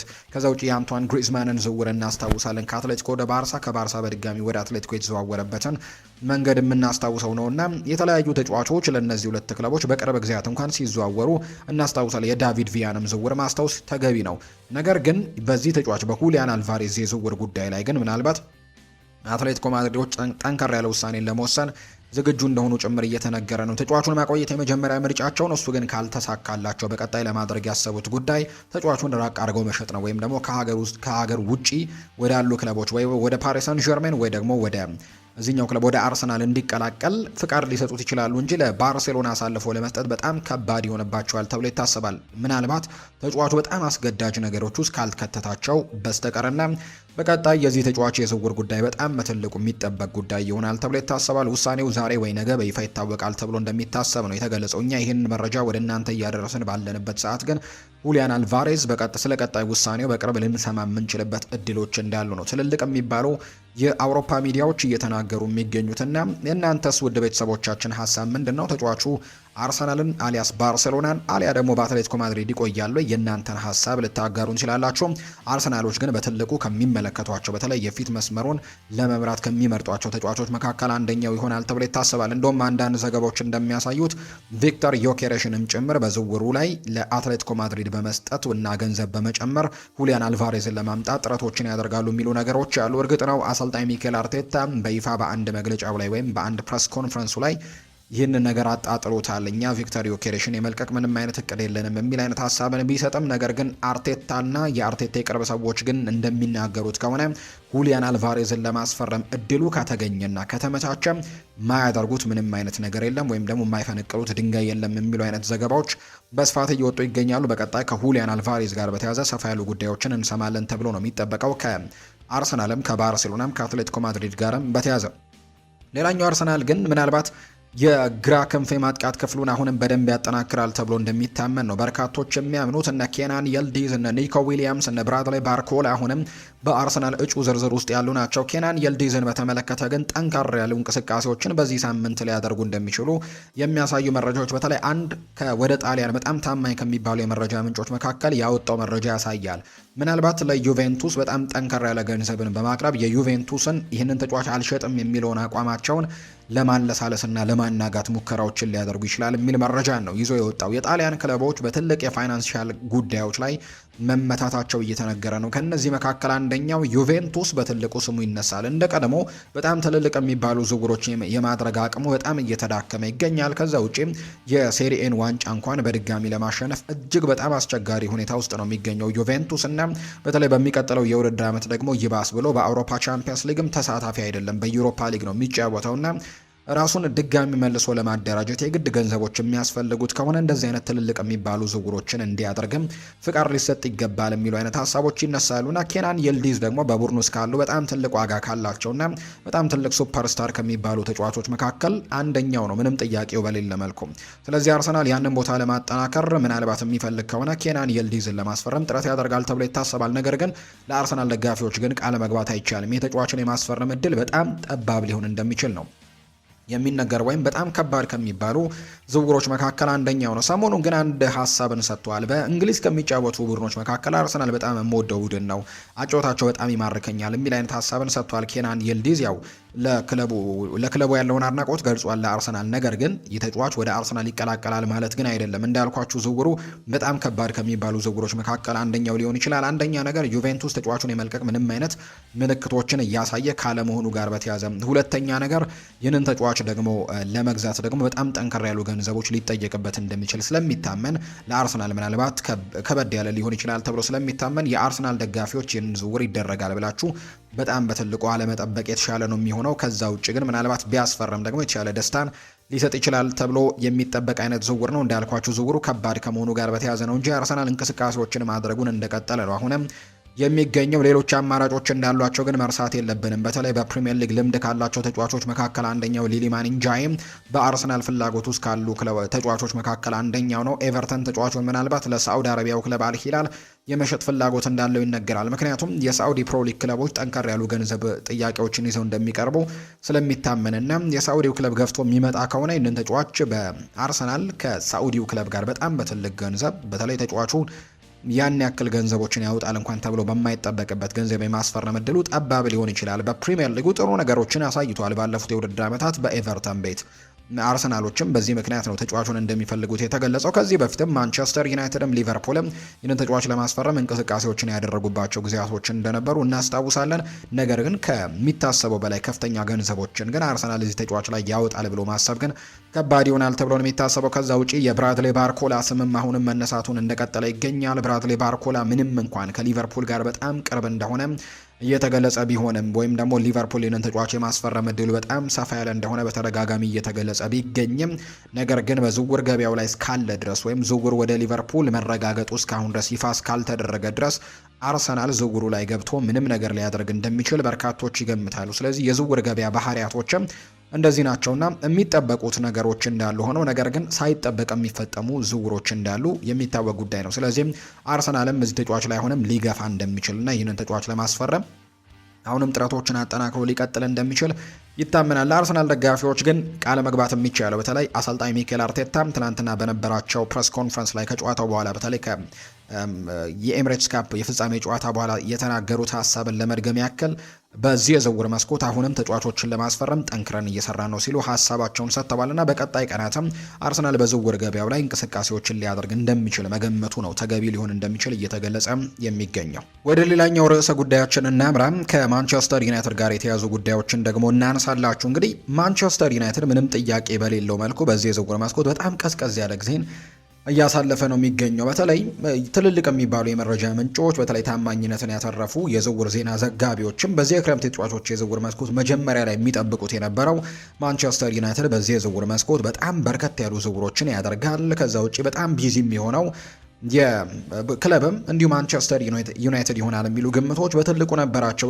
ከነዚህ መካከል በጣም ታማኝ ከሚባሉት ዳቪድ ኦርነስቲን አንደኛው ነው። በአንድ ፕሮግራም ላይ ቀርቦ ከዚህ በፊት ጥያቄ ቀርቦለት ነበርና በዚህ የክረምት ተጫዋቾች የዝውውር መስኮት የትኛው ቡድን በጣም በርከት ያሉ ዝውውሮችን ያደርጋል የሚል ጥያቄ ቀርቦለት በእርግጠኝነት ማንቸስተር ዩናይትድ ሲል ነበር የተናገረው። እንግዲህ በቅርቡ ግን አንድ ጥያቄ ቀርቦለት ነበር በድጋሚ ያኔ የዝውውር መስኮቱ በሚከፈትበት ሰዓት በዚህ ክረምት ተጫዋቾች የዝውውር መስኮት የትኛው ክለብ በጣም በርከት ያሉ ዝውውሮችን ያደርጋል፣ የትኛው ቢዚ ይሆናል ተብሎ ተጠይቀህ ማንቸስተር ዩናይትድ ብለህ ነበር። ነገር ግን ዩናይትዶች በዚህ የክረምት ተጫዋቾች የዝውውር መስኮት ያን ያክል እንቅስቃሴዎችን እያደረጉ አይደለም እና እንዴት ያንን አስተያየት ልትሰጥ ቻልክ የሚል አይነት ሀሳብን ተጠይቆ ነበር ዳቪድ ኦርነስቲን ሲናገር። በዛን ጊዜ በነበረው አንድ መግለጫ ላይ ይህንን ነገር የተናገርኩት በወቅቱ በጣም አስቸኳይ ጥያቄ ተጠይቄ ወይም ደግሞ ሳልዘጋጅበት የተጠየኩት ጥያቄ ነበር። ከዛ ውጭ ደግሞ ምላሹን ስሰጥ ደግሞ ማንቸስተር ዩናይትድ በክረምቱ ተጫዋቾች የዝውውር መስኮት ከሚያስፈልጋቸው ነገር አንጻር በተለይ በሚቀጥለው የውድድር ዓመት የአውሮፓ ቻምፒየንስ ሊግ ተሳታፊ ናቸው። በፕሪሚየር ሊጉ ከዘንድሮ የተሻለ ውጤቶችን ማስመዝገብ ይፈልጋሉ። ከትልልቅ ከሚባሉ ክለቦች ጋር መፎካከር ይፈልጋሉ። አዲስ አሰልጣኝ ነው ያመጡት። ለአዲስ አሰልጣኝ የሚሆኑ ሲስተሞችን ደግሞ ለዛ የሚሆኑ ተጫዋቾችን ያመጣሉ ብዬ ግምት በመስጠት ነበር ማንቸስተር ዩናይትድን የጠቀስኩት ሲል ሀሳቡን ሰጥቷልና ዳቪድ ኦርነስቲን እንግዲህ ማንቸስተር ዩናይትድ ግን ከግምቶች በተቃራኒ ነው እየተጓዘ የሚገኘው። የማንቸስተር ዩናይትድ ደጋፊዎችም የጠበቁትና እየተደረገ ያለው ነገር ብዙም አጥጋቢ እንዳልሆነ በተደጋጋሚ ሲገልጹ እየተመለከትን እንገኛለን። ከዚህ በፊት እነ ማርክ ጎልብሪጅ በተለይ በማንቸስተር ዩናይትድ ደጋፊነቱ በጣም የሚታወቀው ዩናይትድ ስታንድ የሚል ፕሮግራም ያለው አንድ ሰው አለ። በጣም የማንቸስተር ዩናይትድ ቀንደኛ ደጋፊ ከሚባሉት ሰዎች መካከል አንደኛው ነው ማርክ ጎልብሪጅ እና ኢኒዮሶች ላይ ጭምር ተቃውሞ እስከ ማንሳትም ጭምር ደርሷል። የዝውውር ሞዴላቸውን በተመለከተም የቀድሞ የሊቨርፑል ተጫዋች የነበረው ጄሚ ካራገር በአንድ ፕሮግራሙ ላይ ማንቸስተር ዩናይትድ በዚህ የዝውውር መስኮት እየተከተለ ያለው ሞዴል እጅግ በጣም ጥሩ ነው፣ ከዚህ በፊት ከነበረው የማንቸስተር ዩናይትድ ሞዴሎች በጣም ለየት ያለ ሞዴልን እየተከተለና በጣም አዎንታዊ ነገሮች ያሉት የሚል አይነት ሀሳብን ሰጥቶ ነበርና ማርክ ጎልብሪጅ ያንን ነገር በጣም ተቃውሞታል። ማንቸስተር ዩናይትድ በዚህ የዝውውር መስኮት ደጋፊው የሚፈልገውን አይነት ዝውውር እያደረገ አይደለም የሚል አይነት ሀሳብ እንዳለው ጭምር ነው የሚነገረውና በዚህ የዝውውር መስኮት ቀዝቀዝ ያለ ጊዜ ነው ዩናይትድ እያሳለፈ የሚገኘው። እስካሁን ሁለት ትልልቅ የሚባሉ ምናልባት በትልቅነት ካነሳ ናቸው በሚቀጥለው የውድድር ዓመት በቡድን ውስጥ ምናልባት ተጽዕኖ ሊኖራቸው ይችላል ብለን የምንጠብቃቸውን ሁለት ዝውውሮችን ነው ያደረጉት። እነሱም ዝውውሮች ቢሆኑ ግን ማንቸስተር ዩናይትዶች የጠበቋቸው አይነት ዝውውሮች አልነበሩም። በዚህ የክረምት ተጫዋቾች የዝውውር መስኮት ዩናይትዶች በጣም ከትልልቅ ከሚባሉ ስሞች ጋር በጣም በርከት ያሉ ገንዘቦችን ከሚያስወጡ ተጫዋቾች ጋር ነበር ስሙ ሲነሳ የነበረ። መጀመሪያ ኤሊዮት አንደርሰን ነበር ቀዳሚ ምርጫቸው። የተጫዋቹ ዋጋ ግን እጅግ በጣም ውድ እንደነበር እናስታውሳለን። ከዛ ውጭ በሱ ምክንያትም እንዳለ ሆኖ ከዛ ውጭ ለማንቸስተር ዩናይትድ ደግሞ ለመፈረም ያን ያክል ቁርጠኝነት አላሳየም በሚልም ምክንያት ተጫዋቹን ሳያስፈርሙ እንደቀሩ እናስታውሳለን። ከዛ ሳንድሮ ቶናሊ ይቀጥላል። እሱንም ለማስፈረም ጥረቶችን ያደርገው ነበር፣ ነገር ግን ተጫዋቹ የቶትናም ተጫዋች ሆኗል። ከዛ ውጭ ሌላኛው ማቴዎስ ፈርናንዴስም በቶትናም ከተነጠቋቸው ተጫዋቾች መካከል ሌላኛው ነው። እንደውም ይህንን ተጫዋች ለማስፈረም በጣም ጥሩ እድል እንደነበራቸው ይነገራል። 85 ሚሊዮን ፓውንድ ግን ለመክፈል ፍላጎት አለመኖሩን ተከትሎ ማንቸስተር ዩናይትድ ካጧቸው ተጫዋቾች ወይም የአማካይ ስፍራ ተጫዋቾች መካከል አንደኛው ተደርጎ እንደሚቆጠር የሚታወቅ ጉዳይ ነው። ሌሎች ዝውውሮችንም እንዲሁ ለማድረግ እና አሌክስ ስኮትም ፍላጎት እንደነበራቸው ይታወሳል። እነዚህንም ዝውውሮች የማድረጋቸው ነገር አሁን አጠራጣሪ እንደሆነ የሚታወቅ ነው። ከዛ ውጭ ግን አንድሬ ሳንቶስን እና ዩሪ ቴሌማንስን ማስፈረማቸውን እናስታውሳለን። ማንቸስተር ዩናይትዶች በዚህ የክረምት ተጫዋቾች የዝውውር መስኮት እርግጥ ነው በፕሪሲዝኑ በተለይ አንድሬ ሳንቶስ ባለፉት ጨዋታዎች ላይ በጣም ጥሩ እንቅስቃሴዎችን እያሳየ ይገኛል። ምናልባት ለማንቸስተር ዩናይትድ በሚቀጥለው የውድድር ዓመትም በተከላካይ አማካይ ስፍራ ላይ ጥሩ ነገሮችን ማበርከት ይችላሉ ተብለው ከሚጠበቁ ተጫዋቾች መካከል አንደኛው ተደርጎ ሊቆጠር ይችላል ይህኛው ተጫዋች አንድሬ ሳንቶስ። ከዛ ውጪ ዩሪ ቴሌማንስ በፕሪሚየር ሊግ በጣም ልምድ ያለው ተጫዋች ነው። ዋንጫዎችን የማሸነፍ ልምድ ጭምር አለው። ከዚህ በፊት በአምናው የውድድር ዓመት እንኳን በአስተን ቪላ ቤት በጣም ጥሩ ጊዜያቶችን ያሳልፏል። በፕሪሚየር ሊጉ ቶፕ 4 ውስጥ ሆነው እንዲያጠናቀቁ ትልቅ አበርክቶችን ያደርጓል።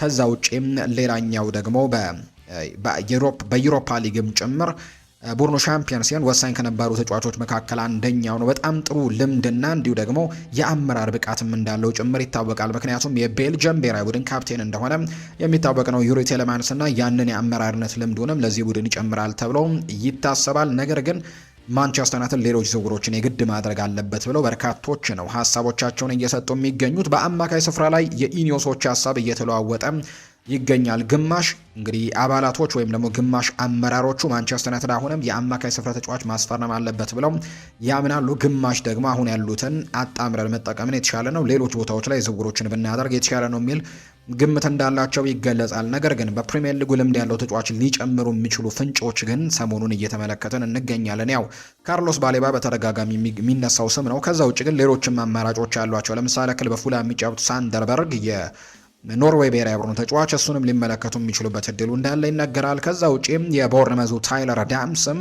አሜሪካዊው ተጫዋችም በማንቸስተር ዩናይትድ እቅድ ውስጥ ካሉ ተጫዋቾች መካከል አንደኛው ተደርጎ ይቆጠራል። ነገር ግን የዩናይትድ አመራሮች አሁንም የትኛውን ተጫዋች እንደሚያስፈርሙ ምንም የተረጋገጠ ነገር እንደሌለውና በዝውውር ገበያው ላይ አሁንም በትልቁ ተጫዋቾችን ስለማስፈረም እያቀዱ ነው ወይ ምንም የተረጋገጠ ነገር እንደሌለው ነው እየተገለጸ የሚገኘው። እንደዚህ አይነት ክለቦች በተለይ በሚቀጥለው የውድድር ዓመት እንደተባለው ቻምፒየንስ ሊግ ለሚሳተፍ ቡድን በተለይ ደግሞ በፕሪሚየር ሊጉን በጣም ጥሩ ውጤቶችን ለማምጣት ለሚጥርና በሚቀጥሉት የውድድር ዓመታት የቀድሞውን ማንቸስተር ዩናይትድ የቀድሞውን ገናናውን ዩናይትድ ዋንጫዎችን ማሸነፍ የሚችለውን ቡድን ለመገንባት እየጣረ ያለ ቡድን ግን አሁንም እንቅስቃሴዎቹ በጣም የተገደቡ ናቸው ብለው እያመኑ ይገኛሉና በቀጣዮቹ የዝውውር ቀናትም ምን አይነት እንቅስቃሴዎችን እንደሚያደርጉ እስካሁን የተረጋገጠ ምንም ፍንጮችን እየተመለከትን አይደለም። አንዳንድ የመረጃ ምንጮች የግራ ፉልባክ ተጫዋች ለማስፈረም ጥረት እያደረጉ ነው የሚል እንቅስቃሴዎችን እንሰማለን። ነገር ግን እነዛም ጉዳዮች በጣም የገፉ ነገሮች አይደሉም። በተለይ ሉዊስ ሆልን ለማስፈረም ጥረት አድርገው ነበር። የዚህ ተጫዋች የመሳካቱ ነገር ግን አጠራጣሪ ከሆነ በኋላ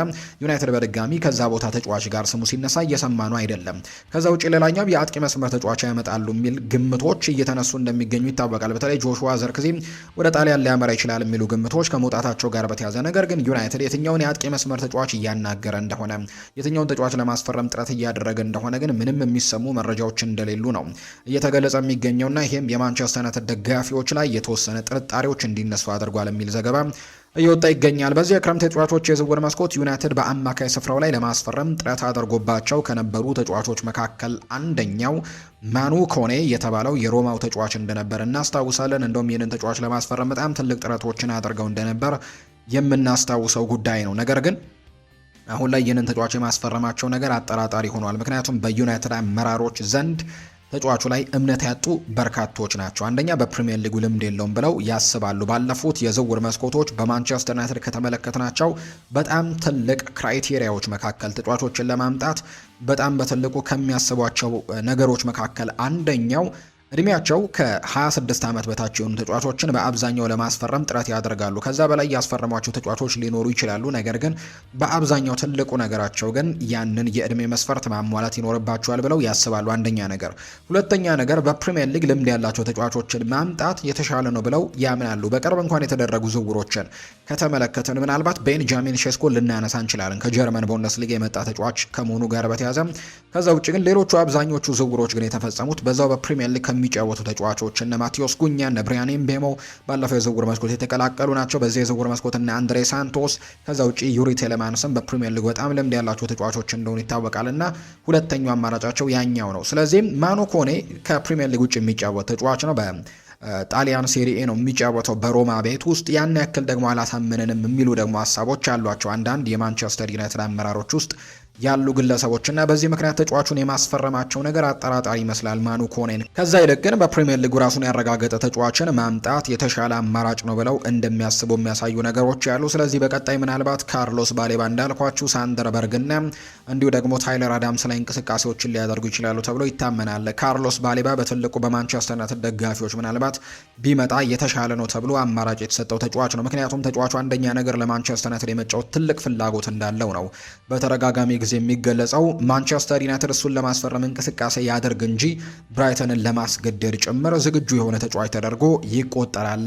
ይህኛው ተጫዋች ማለትም ካርሎስ ባሌባ ምንም እንኳን መጠነኛ ጉዳቶች እንደገጠሙት የሚታወቅ ቢሆንም ነገር ግን ጉዳቱ ያን ያክል የከፋ አይደለም። ምናልባት የመጀመሪያዎቹን ጥቂት የሚባሉ ሳምንታትን በፕሪሚየር ሊጉ እንዳይጫወት ሊያደርገው የሚችል ካልሆነ በስተቀር ያን ያክል የከፋ ጉዳት እንዳልሆነ የሚያሳዩ መረጃዎች በተደጋጋሚ ይወጣሉ። ስለዚህ ማንቸስተር ዩናይትድ ምናልባት ይህንን ተጫዋች ላይ የሚንቀሳቀስ ከሆነ ለማንቸስተር ዩናይትድ ደጋፊዎች የተሻሉ አማራጭ ይሆናል ተብሎ ይጠበቃል። ካርሎስ ባሌባ ባለፉት የዝውውር መስኮቶችም ከዚህ ተጫዋች ጋር ስሙ በትልቁም ዩናይትድ ሲነሳ ስለነበር። ሌላኛው ሳንደርበርግ ነው። በተለይ ከሳንደርበርግ ጋር በተያዘ የቀድሞ የማንቸስተር ዩናይትድ ሌጀንድ የሆነው ሪዮ ፈርዲናንድ አንድ ሀሳብን ሰጥቷል። ማንቸስተር ዩናይትድ የግድ ተጫዋቾችን ሲያስፈርም ወይም በአማካይ ስፍራው ላይ ቡድኑን ሲያጠናክር የግድ ትልልቅ ስሞች መሆን የለባቸውም ወይም የግድ ደግሞ በጣም ትልልቅ ገንዘብ ወጥቶባቸው የሚዘዋወሩ ተጫዋቾች መሆን የለባቸውም በቡድን ውስጥ የሚመጡት።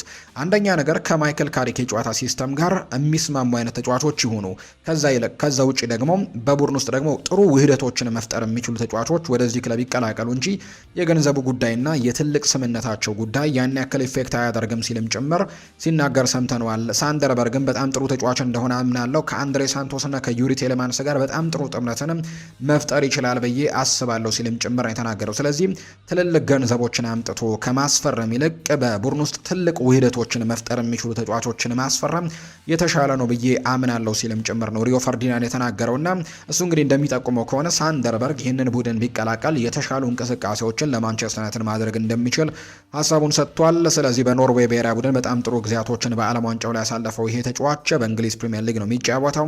ስለዚህ በሚቀጥለው የውድድር ዓመት ምናልባት በማንቸስተር ዩናይትድ ልንመለከታቸው ከምንችላቸው እጩ ዝርዝሮች ውስጥ መካከል አንደኛው ተደርጎ እየተቆጠረ ይገኛል። ሌላኛው ታይለር አዳምስ ነው። ይህንንም ተጫዋች ለማስፈረም ዩናይትድ ከአንድም 2-3 ጊዜያት ያክል ይህንን ተጫዋች ስለማስፈረም ስሙ ሲነሳ እንደነበር እናስታውሳለን። በቀጣይ በቀሩት የዝውውር ቀናት ዩናይትድ የትኞቹን ተጫዋቾች ያስፈርማሉ የሚለው ጉዳይ በትልቁ የሚጠበቅ ይሆናል። በአጥቂ መስመር ላይም ትልቅ የቤት ስራ ይጠብቃቸዋል። ምክንያቱም ቤንጃሚን ሼስኮ ተደጋጋሚ ጉዳቶች የሚገጥሙት አይነት ተጫዋች ነው። ምንም እንኳን በጣም ጥሩ አጥቂ እንደሆነ ቢታወቅም ምክንያቱም ሜዳ ላይ በሚኖርበት ጊዜ በተለይ ማይክል ካሪክ ከመጣ በኋላ በጣም ጥሩ ተጫዋች እንደነበር አሳይቷል። በሚቀጥለው የውድድር ዓመት ደግሞ በቡድን ውስጥ በጣም ጥሩ የጎል እድሎችን መፍጠር የሚችሉ ተጫዋቾች እየጨመሩ ስለመጡና ዩሪ ቴሌማንስም እና ማርከስ ራሽፎርድም በቡድን ውስጥ እየተጨመሩ ስላሉ የጎል እድሎች በደንብ ይፈጠሩለታል ተብሎ ይታሰባልና ከአምናው የተሻለ ጎሎችን ማስቆጠር እንደሚችል በርካቶች ያምናሉ። ስለዚህ ለሱ ግን ተፎካካሪ የሚሆንና እንዲሁ ደግሞ ሁለተኛ አጥቂ ማስፈረም የግድ ይኖርባቸዋል ብለው የሚያስቡ በጣም በርካቶች ናቸው። ስለዚህ የተደጋጋሚ ጉዳቱ ሪስክ ስላለው ሌላ ተጫዋች የአጥቂ መስመር ተጫዋች ማምጣት ይኖርባቸዋል የሚል አይነት ሀሳቦች አሉ። ምክንያቱም የጆሹዋ ዘርክዚ የመቆየት ነገር እጅግ አጠራጣሪ ከመሆኑ ጋር በተያዘ ሌላኛው የግራ ፉልባኩንም ማጠናከር እንዳለበት ይታመናል። ምክንያቱም በሚቀጥለው የውድድር ዓመት ከ50 በላይ ጨዋታዎች በግምት ሊያደርጉ የሚችሉበት እድሉ ስላለ በዚህ ምክንያትም ሉክ ሾው ብቻውን ይህንን ያክል ጨዋታዎችን በተለይ ደግሞ በብሔራዊ ቡድንም የሚጠራ ከሆነ ደግሞ በመሃል በርከት ያሉ ጨዋታዎች ስለሚኖሩ እነዚህን ያክል ጨዋታዎችን ማድረግ ይከብደዋል ተብሎ ይታሰባል። ስለዚህም እሱ ቦታ ላይም ተጫዋቾችን የግድ ማስፈረም ይጠበቅባቸዋል። የቀረው ጊዜ በጣም ጥቂት ነው። እንግዲህ የማንቸስተር ዩናይትዶች አሁን በዝውውር ገበያው ላይ ቀዝቀዝ ቢሉም በሚቀጥሉት ቀናት ግን የተሻሉ እንቅስቃሴዎችን እንደሚያደርጉ ነው በማንቸስተር ዩናይትድ ደጋፊዎች ዘንድ እየታመነ የሚገኘውና በቀጣይ የዝውውር ቀናት ማንቸስተር ዩናይትድ በዝውውር ገበያው ላይ ምን አይነት እንቅስቃሴዎችን ያደርጋል የሚለውን ጉዳይ እኛም በስፋት እየተከታተልን ወደ እናንተ ማድረሳችንን የምንቀጥል ነው የሚሆነው። የመጨረሻውን ርዕሰ ጉዳያችንን ደግሞ ወደ እናንተ እናደርስ። ከማንቸስተር ሲቲ ጋር የተያዙ ጥቂት ጉዳዮችን እንንገራችሁ ውድ ቤተሰቦቻችን። ማንቸስተር ሲቲ አሁንም በክረምት የተጫዋቾች የዝውውር መስኮት እንግዲህ አሁንም መልቀቃቸው የተረጋገጡና ያልተረጋገጡ ወይም ደግሞ ይለቃሉ ወይስ አይለቁም የሚሉ አይነት ሀሳቦች ያለባቸው ተጫዋቾችን አሁንም እንደያዘ ይታወቃል። ከዛ ውጪ የሮድሪድ ዝውውር ደግሞ ወደ መጠናቀቁ መቃረሙን ተከትሎ በተለይ ባርሰሎና ይህንን ተጫዋች ለማስፈረም በጣም ቅርብ እንደሆነ የሚታወቅ ጉዳይ ነው። ጥሩ ድርድሮችንም በቅርብ ሳምንታት ውስጥ ከማንቸስተር ሲቲ ጋር እያደረገ ይገኛል። ተጫዋቹም ውሳኔውን መስጠቱ የሚታወስ ነው። ወደ ባርሴሎና ለማምራት መስማማቱ የሚታወስ ነው። እርግጥ ነው የማድሪድ ከተማ ተወላጅ እንደሆነ ይነገራል። በአትሌቲኮ ማድሪድም ነው ረጅም ጊዜያቶችን ያሳለፈው። ነገር ግን ከጨዋታ ዘይቤ ጋር በተያዘ እርግጥ ነው ተጫዋቹ ወደ ሪያል ማድሪድ ለመቀላቀል በጣም ከጫፍ ደርሶ እንደነበር እናስታውሳለን። ነገር ግን የዝውውር ቀናቱ በገፋ ቁጥር ሪያል ማድሪድ እዚህ ተጫዋች ላይ የነበራቸው ነገር እየቀዘቀዘ መምጣቱና ብዙም ግምት አለመስጠታቸው ምናልባት ባርሴሎና በመሀል ገብቶ ዝውውሩን እንዲያደርግ እንዳደረገው የሚታወቅ ጉዳይ ነው። ተጫዋቹም ከጨዋታ ዘይቤ ጋር በተያዘ ከሪያል ማድሪድ ይልቅ ባርሴሎና ለሱ ተስማሚ እንደሆነ ስለተሰማው ተጫዋቹ ወደ ባርሴሎና ማምራትን መምረጡ የሚታወስ ጉዳይ ነውና ማንቸስተር ሲቲ ባለፉት የውድድር ዓመታት በጣም ጥሩ ጊዜያቶችን የሰጣቸውን ተጫዋች በጣም ጥሩ ነገሮችን ማድረግ የቻለውን የአማካይ ስፍራ ተጫዋች ነው በዚህ ክረምት የተጫዋቾች የዝውውር መስኮት የሚያጡት። እንግዲህ በዚህ የውድድር ዓመት በጣም ይቸገራሉ ተብሎ ከሚጠበቁበት ነገሮች አንደኛው በጣም ልምድ ያላቸውን ሰዎች ማጣታቸው ነው። አንደኛ አሰልጣኝ ፔፕ ጓርዲዮላን ከክለቡ መልቀቁ ይታወሳል። ሌላኛው ጉዳይ ደግሞ በዚህ ቡድን ውስጥ በጣም ልምድ ያላቸው ተጫዋቾች ባለፉት የውድድር ዓመታት ለዚህ ቡድን በጣም ወሳኝ የነበሩት እነ በርናርዶ ሲልቫ፣ እነ ጆን ስቶንስ፣ ከዛ ውጭ ደግሞ ሮድሪ ሌላኛው ይህንን ክለብ ለቀው የወጡ ተጫዋቾች መሆናቸው እጅግ አስቸጋሪ ሊያደርግባቸው ይችላል የሚቀጥለውን የውድድር ዓመት የሚሉ አይነት ሀሳቦች በትልቁ ይነሳሉና ሮድሪ ባርሴሎናን ለመቀላቀል በጣም ከጫፍ መድረሱ ተከትሎም በሚቀጥለው የውድድር ዓመት የዚህን ተጫዋች ቦታ ለመተካት ሌሎች ተጫዋቾች የግድ ይፈርማሉ ተብሎ ይጠበቃል። በዚህ የክረምት ተጫዋቾች የዝውውር መስኮት እርግጥ ነው ቀደም ብለው ነው የአንድ ተጫዋች ዝውውርን ያጠናቀቁት በአማካይ ስፍራው ላይ በጣም ተስፈኛ ከሆኑ በእንግሊዝ ፕሪሚየር ሊግ በጣም ስማቸው በትልቁ ከሚነሱ በሚቀጥሉት የውድድር ዓመታት ምናልባት ፕሪሚየር ሊጉን በትልቁ መቆጣጠር ከሚችሉና ለእንግሊዝ ብሔራዊ ቡድን ጭምር በአማካይ ስፍራ ላይ በጣም ተስፋ አላቸው ተብለው ከሚታሰቡ ተጫዋቾች መካከል በዚህ ዓለም ዋንጫ ለእንግሊዝ ብሔራዊ ቡድን በጣም ጥሩ ግልጋሎትን ሲሰጡ ከነበሩ ተጫዋቾች አንደኛው የሆነው ኤሊዮት አንደርሰንን በ116 ሚሊዮን ፓውንድ ከኖቲንግሃም ፎረስት ማስፈረማቸውን እናስታውሳለን በዚህ የክረምት ተጫዋቾች የዝውውር መስኮት። ከዛ ውጭ ግን ሌላ የአማካይ ስፍራ ተጫዋች ለማስፈረም ጥረት እያደረጉ ነው። እርግጥ ነው በዚህ ቡድን ውስጥ እነ ማቴዮ ኮቫቺች አሉ።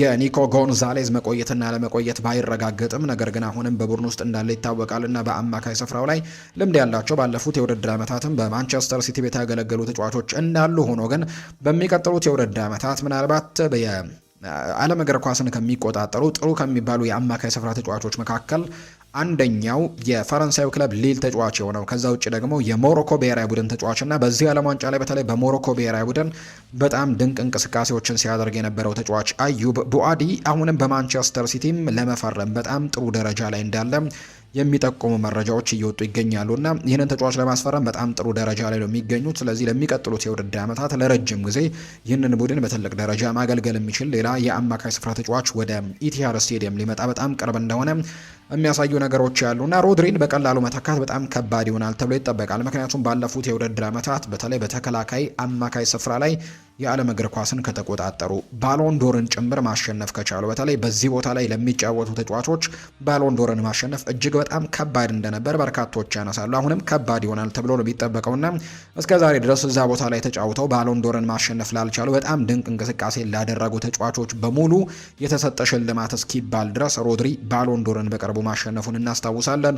ትሬብልን ባሸነፈው የማንቸስተር ሲቲ ስብስብ ቻምፒየንስ ሊግን፣ ኤፍ ኤ ካፕን እና እንዲሁ ደግሞ የእንግሊዝ ፕሪሚየር ሊግን ባሸነፉበት ስብስብ ውስጥም በጣም ወሳኝ ከነበሩ ተጫዋቾች መካከል አንደኛው እንደነበር እናስታውሳለን እና የፔፕ ጓርዲዮላ ዋነኛ የልብ ምት ተብሎም በተለይ በመሃል ሜዳው ላይ የሚጠቀሰው ተጫዋች ይህን ክለብ መልቀቁን ተከትሎ እሱን መተካት በጣም ቀላል ይሆናል ተብሎ አይጠበቅም። ምናልባት በሚቀጥለው የውድድር ዓመት ይቸገራሉ ተብለው ከሚጠበቁባቸው ጉዳዮች መካከልም አንደኛው ነው። በተለይ እሱን በጉዳት ምክንያት ባጡበት የውድድር ዓመት ካቻምና በነበረው ከአምናው በፊት ወይም ከ2025/26 በፊት በነበረው 2024/25 የውድድር ዓመት በፊት ራሱ እሱ ውድድር ላይ በጣም ተቸግረው እንደነበር እናስታውሳለን። ሮድሪ ከባድ ጉዳት ገጥሞት እንግዲህ ከውድድር ውጪ ወይም ከአመት ውጪ ሆኖ እንደነበር እናስታውሳለን እና ፔፕ ጓርዲዮላ የተለያዩ ምክንያቶችን ቢያነሳም ከምክንያቶቹ አንዱ ግን የሮድሪ በዚህ ቡድን ውስጥ አለመኖር በጣም አስቸጋሪ እንደነበረ የምናስታውሰው ጉዳይ ነው። ሊቨርፑል ሻምፒየን በነበረበት የውድድር ዓመትና ዘንድሮ ደግሞ ሙሉ ለሙሉ በሽያጭ ምክንያት ይህንን ተጫዋች እንደሚያጡት የሚታወቅ ጉዳይ ነውና በሚቀጥለው የውድድር ዓመት የማንቸስተር ሲቲ አማካይ ስፍራ እንዴት ይሆናል በርካቶች የሚጠብቁት ጉዳይ ነው። ከቋሚ ተሰላፊዎቹ በርናርዶ ሲልቫ ለቋል፣ ሮድሪ ደግሞ አሁን ለቋልና ማለት ነው። ስለዚህም አዩብ ቦአዲ ለዚህ ቡድን ተጨማሪ ይሆናል ተብሎ ይታሰባል። በማንቸስተር ሲቲ ቤት ግን ሌሎች ሊለቁ የሚችሉ ስሞች እየተነሱ ይገኛሉ። በርከት ያሉ ተጫዋቾች ክለቡን ይለቃሉ ተብሎ ይጠበቃል። አንደኛው ቲያኒ ራይንደርስ እንደሆነ እየተነገረ ነው። ይሄ ኔዘርላንዳዊ ተጫዋች ከኤሲ ሚላን ከፈረመ በኋላ በተለይ የጣሊያን የአመቱ ምርጡ አማካይ የሚል ሽልማትን ተሸልሞ ነበር ጭምር ወደ ማንቸስተር ሲቲ የመጣው። ነገር ግን በፔፕ ጓርዲዮላ የመጀመሪያ ሳምንታት ጨዋታዎች ላይ ጥሩ ግልጋሎቶችን መስጠት ችሎ ነበር። ነገር ግን አመቱ እየገፋ በመጣ ሂደት ግን ይሄ ተጫዋች የቋሚነት ተሰላፊነቱን ሚና አጣበት። ከዛ ውጭ በርከት ያሉ ጨዋታዎች ላይ ተጠባባቂ ወንበር ላይ ቁጭ ብሎ ጨዋታዎችን የሚጨርስ አይነት ተጫዋች ሆኖ ነበር። ለዚህ ቡድን ጋር ከሲስተሙ ጋር ተላምዷል ተብሎ አልተጠበቀም ነበር። ምናልባት ኤንዞ ማሬስካ ውሳኔዎችን የሚወስኑበት ካልሆነ በስተቀር ከዚህ ክለብ ጋር የመለየት እድሉ በጣም ሰፊ ነው ተብሏል። ኤሊዮት አንደርሰንን ያጡት ኖቲንግሃም ፎረስቶች በአማካይ ስፍራ ላይ ለማስፈረም እንቅስቃሴ ካደረጉባቸው ተጫዋቾች መካከል አንደኛው ቲያኒ ራይንደርስ እንደሆነ እየተነገረ ነው። ከዛ ውጭ የጣሊያን ክለቦችም ተጫዋች ላይ ፍላጎት አላቸው። ለምሳሌ ጣሊያኑ ክለብ ዩቬንቱስ ይህንን ተጫዋች ወደ ሴሪኤው ለመመለስ ፍላጎት እንዳለው ይነገራል። ስለዚህም ቲያኒ ራይንደርስ የመቆየቱና የመልቀቁ ጉዳይ እስካሁን የተረጋገጠ ነገር የለውም። ሌላኛው ኦማር መርሙሽ ነው። እሱም ከአይንትራክ ፍራንክፈርት ሲመጣ በጣም ተስፋ ተጥሎበት እንደነበር የሚታወስ ነው። ጎሎችን በማስቆጠር አሲስቶችን በማድረግ በጀርመን በሁለቱም ቁጥሮች የከፍተኛ ግብ አስቆጣሪና የከፍተኛ አሲስት አድራጊ ተፎካካሪ እንደነበር ጭምር እናስታውሳለን ይሄ ተጫዋችና ነገር ግን ወደ ማንቸስተር ሲቲ ከመጣ በኋላ የአሰልጣኝ ፔፕ ጓርዲዮላ በዚህ ተጫዋች ላይ ያለው እምነት የፊት መስመር አጥቂ ወይም ደግሞ ከኤርሊንግ ሃላንድ ጋር መፎካከር ያለበት የፊት መስመር አጥቂ አድርገው ይቆጥሩታል። እርግጥ ነው በአንዳንድ ጨዋታዎች ላይ በአጥቂ መስመር ላይም በክንፍ መስመርም እንዲሁ ደግሞ ከአጥቂ ጀርባም ሲያጫውቱት የተመለከትን ቢሆንም ነገር ግን አብዛኛውን ጊዜ በተጠባባቂ ወንበር ላይ ያሳለፈበት ጊዜ ያለው። ከዛ ውጪ ኦማር መርሙሽ የኤርሊንግ ሃላንድ ተጠባባቂ ተደርጎ የሚቆጠር አይነት ተጫዋች መሆኑን ተከትሎ ያው ኤርሊንግ ሃላንድን ማስቀመጥ ደግሞ እጅግ በጣም አስቸጋሪ ስለሚሆን አሁን ላይ ስለዚህም ተጫዋች የመልቀቅ ዕድሎች እንዳሉት እየተነገረ ነው። ትላንትና በወዳጅነት ጨዋታ 3-1 ሲያሸንፉ አትሌቲኮ ማድሪድን 2 ጎሎችን ማስቆጠር ችሏል ኦማር መርሙሽ። ነገር ግን ከጨዋታው በኋላ አሰልጣኝ ኤንዞ ማሬስካ አንድ ሀሳብን ሰጥቷል። ያው ጥርጣሬ እንዳላቸውም ጭምር ነው የተናገሩት። ይሄ ተጫዋች በሚቀጥለው የውድድር ዓመት ከኛ ጋር እድሎችን ሊያገኝ ይችላል፣ ነገር ግን ውሳኔው በራሱ እጅ ላይ ያለ ነው፣ የመልቀቅ ነገሮችን እየሰማው እገኛለሁ ሲሉ ጭምር ተናግረው እንደነበር የሚታወስ ነውና ከተለያዩ ክለቦች ጋር ስሙ እየተነሳ ነው። ኦማር መርሙሽ በእንግሊዝ ፕሪምየር ሊግ እንኳን አሌክዛንደር ኢሳክን እስካሁን መተካት ያልቻለው ኒውካስል ዩናይትድ የኦማር መርሙሽ ፈላጊ እንደሆነ እየተገለጸ ይገኛልና ምናልባት በሚቀጥለው የውድድር ዓመት በሴንት ጄምስስ ፓርክ ይህንን ተጫዋች ልንመለከተው እንደምንችል ፍጮች እየሰጡን ይገኛሉ። ማንቸስተር ሲቲ ግን በቀጣይ ተጫዋቾችን የሚለቁበት ከዛ ውጭ ደግሞ ተጫዋቾችንም ለማስፈረም ጥረት የሚያደርጉበት የዝውውር ቀናት ይሆናሉ ተብሎ ይታሰባል። ምክንያቱም ከሲቲ ጋር በተያያዘ እነ ፔድሮ ኔቶ የቼልሲው ተጫዋች ስሙ እየተነሳ ነው። ከቼልሲ ብቻ 3 ተጫዋቾች ስማቸው እየተነሳ ነው። አንደኛው ፖርቱጋላዊው ፔድሮ ኔቶ ነው። በተለይ የሳቪኒሆ ወደ ቶትናም ሊያመራ መቃረቡን ተከትሎ ይህንን ተጫዋች ለማስፈረም ጥረቶችን ያደርጋሉ ተብሎ ይታሰባል። ሮድሪን እንዲተካ ደግሞ ኤንዞ ፈርናንዴስ በአማካይ ስፍራው ላይ የታጨ ተጫዋች ተደርጎ ይቆጠራል። በተለይ ከአሰልጣኝ ኤንዞ ማሬስካ ጋር በጣም ጥሩ የሚባል ግንኙነት ስላለው ይህንን ተጫዋች ለማስፈረም ቼልሲ ጥረት ሊያደርግ ይችላል ተብሎ ይታሰባል። ሌላኛው ማሎ ጉስቶ ነው። በተለይ በቼልሲ ቤት የማርኮ ፓሌስትራ መምጣትን ተከትሎ የዚህ ተጫዋች የመሰለፍ ዕድል በጣም ጠባብ ይሆናል ተብሎ ስለሚታሰብ ሲቲ እነዚህ ተጫዋቾችን ለማስፈረም ጥረት ያደርጋል ተብሎ እንደሚታሰብ ነው የመረጃ ምንጩ እየተናገረ የሚገኘው። ውድና የተከበራችሁ ቤተሰቦቻችን የዛሬውን የነሐሴ 4 2018 ዓ.ም ለዛሬ ያዝንላችሁ የዝውውር ጉዳዮችን ያነሳንበት የምሽቱ ፕሮግራማችን ይህንን ይመስል ነበር። ቆይታችሁን ከኛ ጋር ስላደረጋችሁ ከልብ አድርገን ነው የምናመሰግነው። በቀጣይ የተለያዩ ርዕሰ ጉዳዮችን በተለይ ከዝውውር ጉዳዮች ጋር አያይዘን ይዘን የምንመጣበትን ፕሮግራም በድጋሚ ይዘን እንቀርባለን። ለዛሬ ግን ከኛ ጋር ስለነበራችሁ ስላደመጣችሁኝም ከልብ አድርጌ ያመሰግናለሁ። መልካም ጊዜ መልካም ምሽት እንዲሆንላችሁ ነው በአክብሮት የምመኘው።